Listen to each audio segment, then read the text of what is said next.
Resolvi ir contra a palavra de Deus e chutei o balde. Olá, está começando mais um Testemunho Escrito. Se você já segue esse canal, curta, compartilha esse vídeo. Mas se você ainda não é inscrito e não segue nossa página, vai lá, faz isso agora. Tô esperando. Beleza? Valeu, obrigada. Gente, hoje tem um relato muito interessante aqui e com detalhes, que é o mais importante, que eu adoro. É uma história bem polêmica, eu li um pouco aqui por cima. Se você tem um testemunho e quer escrever, não quer aparecer nas câmeras, né? No nosso podcast aqui, você tem esse espaço para você ir lá escrever o seu relato, contar pra gente também algo que Deus já fez na sua vida, alguma transformação, cura, tanto faz, não precisa se identificar e aguardo você. Vamos ao relato de hoje. Olá a todos, quero parabenizar o canal, não irei me identificar. Passando para falar um pouco sobre a minha trajetória de quando eu assumi algo que pensei que fosse minha identidade. Acho que já dá para entender o que vai ser, né? Então vamos lá.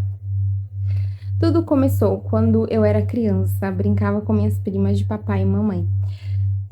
Sempre queria brincar de novela e fazer cena de casal se beijando, e sempre com alguma prima. Não sei dizer o porquê e quando isso começou, mas lembro da infância ser assim. Até com as bonecas era uma brincadeira mais avançada e tinha que rolar algo a mais entre elas. Fui crescendo e comecei a pensar que era curiosidade de criança, até porque eu sempre me apaixonava pelos meninos e as meninas era amizade mesmo. Foi aí que veio as confusões da adolescência. Eita, adolescência! Tudo parecia um caos. Tinha saído de um relacionamento tinha pouco tempo e me joguei no mundo. Comecei a beber muito, a sair também, e foi aí que conheci a mulher que me relacionei.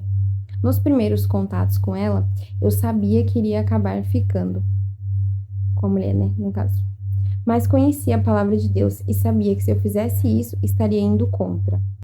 Conversei com minha pastora, porque mesmo em meio a tanta loucura, eu ia para a igreja às vezes. Ela me orientou, disse que poderia ser uma fase, que logo passaria e falou que estava ali caso eu precisasse. Eu estava determinada. Eu lembro que quando eu decidi levar adiante as escolhas que fiz, eu fui tentar falar com Deus. Nossa, eu chorei tanto nesse dia. Eu fiquei ajoelhada, tentando me explicar e não conseguia achar argumentos. Eu só chorava.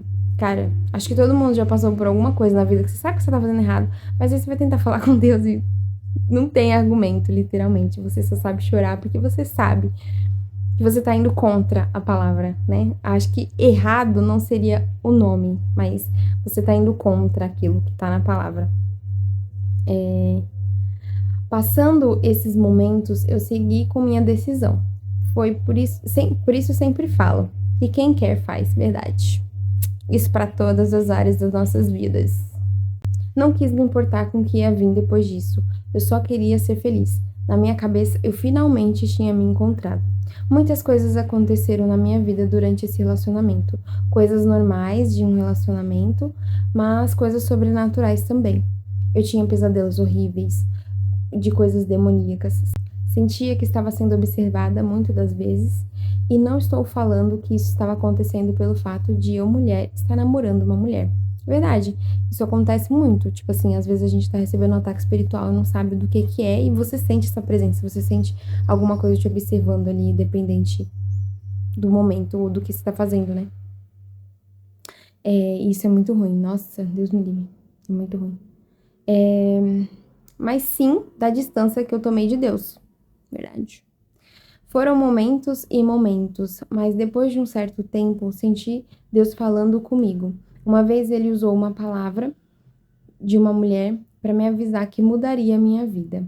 E depois disso, teve um dia que eu estava cansada de tentar levar esse relacionamento adiante, fazer dar certo. Percebi que essa mulher já tinha perdido o interesse em mim e que as coisas haviam mudado também dentro de mim.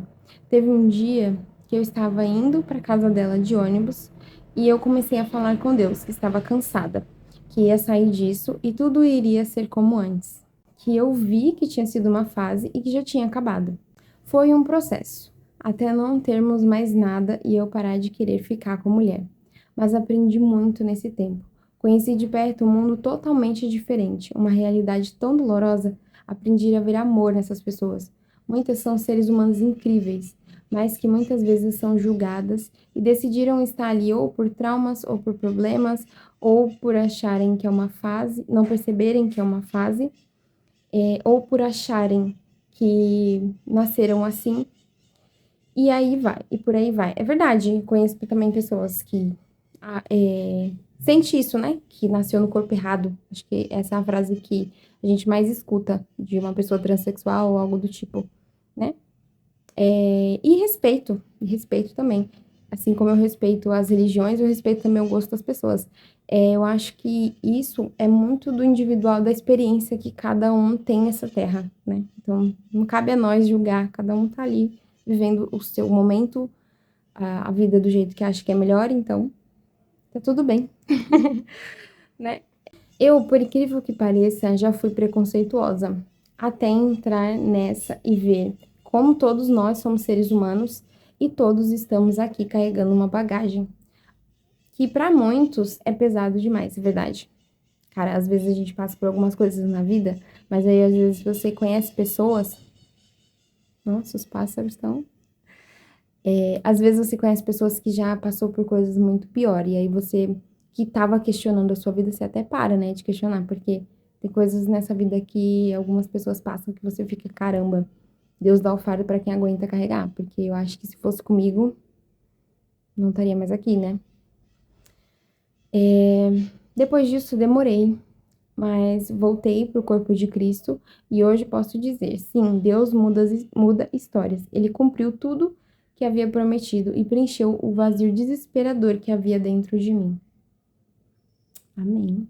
Amém. Eu acho que também essa questão do vazio, quem nunca, né, sentiu esse vazio assim? Eu falo que tem peças na nossa vida e no nosso sentimento que tem a peça certa para ser encaixada. E não adianta você tentar colocar outra peça ali que ou não vai entrar, ou não vai preencher como tem que preencher, fica sempre sobrando espaço, né? E tem o espaço certinho de Deus, que é esse vazio que às vezes a gente procura em tantas coisas, tem gente que procura em vício, tem gente que procura em relacionamentos, arruma uma pessoa, termina, arruma outra, termina, e é uma loucura. E N outras coisas. Eu acho que só é preenchido com Deus mesmo. Deus tem o lugarzinho dele ali. A pecinha dele precisa ser encaixada. E quem já viveu isso sabe, né? Como é doloroso esse vazio. E amém. Obrigada por esse testemunho, por esse relato. Obrigada pelos detalhes, né? É, Essa história, ela é uma história que, assim, só quem já viveu algo do tipo sabe, né? A profundidade, a pessoa não quis dar tantos detalhes assim, mas é uma trajetória interessante que algumas pessoas precisam, parece que, viver, sabe? Para conhecer uma outra realidade. Igual ela falou, ela era preconceituosa. Aí eu não sei se esse preconceituosa era antes, acho que é, né? Porque ela falou, eu, por incrível que pareça, já fui uma pessoa preconceituosa até entrar nessa e ver. Então ela já tinha sido, né? Então, às vezes a gente precisa passar por alguns processos, né? E amém. Aguardo você aí para deixar o seu relato também, contar o seu testemunho. Vou deixar o link aqui na descrição. Segue, compartilha, se inscreve e até o próximo vídeo.